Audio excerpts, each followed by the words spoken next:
Did you know that there were some World War I veterans from Tulsa who survived the war only to return home to this city and were killed here in uniform? It's a story that's rarely told, and it's one that we still have not taken the time and the effort to give sufficient meaning to. These brave soldiers made it back from fighting in Europe in time to witness this city's oil boom prosperity. In Europe, they'd risked everything to defend the American way of life. They went there to fight on behalf of our land of freedom, equality, democracy, and justice for all. And yet, after surviving and winning one of humanity's most atrocious wars, they became casualties of a war right here in the streets of this city. It's one of our city's most incredible stories. And this Memorial Day, it's crying out for meaning. Tomorrow is both Memorial Day and the 89th anniversary of the 1921 Tulsa race riot. Now, the words race riot in America are typically used to describe situations like or at least today, used to describe situations like the destruction of parts of Los Angeles after white police officers were acquitted after they were caught beating Rodney King on video some years ago, or the riots in Cincinnati in 2001 under similar circumstances. In these situations, we see ethnic neighborhoods being looted and damaged, often by members of the neighborhoods themselves, in response to a real or a perceived injustice.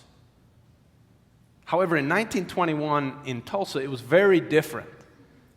Here in Tulsa, it was a mob of white citizens, along with the police and other government agencies, that participated in the annihilation of scores of black Tulsans and in the total destruction of 35 square blocks of this city through burning and looting.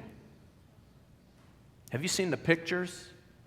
It looks like Ground Zero in New York. A huge square of this city was charred and literally leveled to the ground.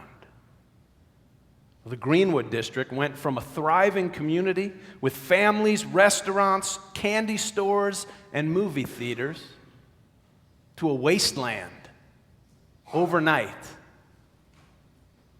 My point is that this was not a race riot as we think of them today. This was a race massacre.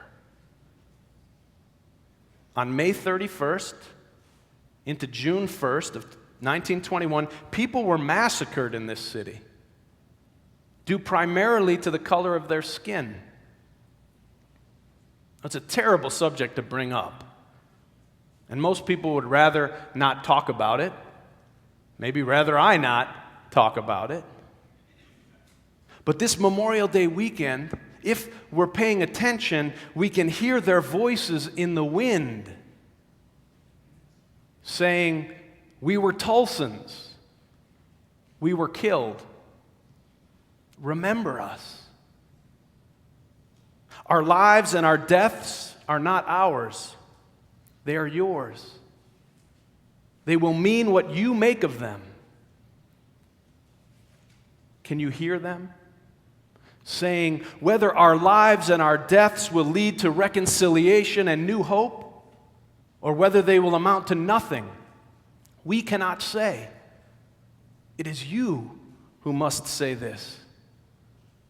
They say, "We left you our deaths. Give them their meaning." We were Tulsans, they say. We were killed. Remember us. In 1921 in America, especially in the South, lynching was common. It was so widespread that the great Billie Holiday sang about those strange fruit. She sang, "Southern trees bear strange fruit, blood on the leaves and blood at the root. Black bodies swinging in the southern breeze, strange fruit hanging from the poplar trees."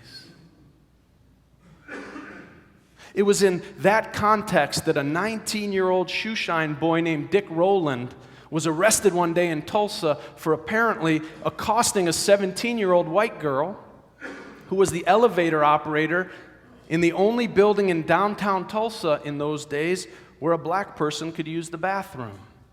It was on the 4th floor of the Drexel building.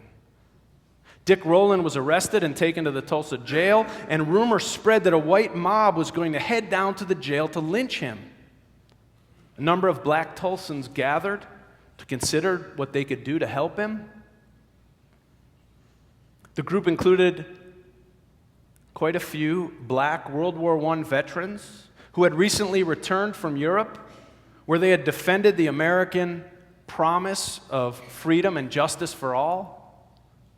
They decided that they were going to go down to the jail to make sure that this young man, Dick Rowland, would be afforded due process and would get his day in court.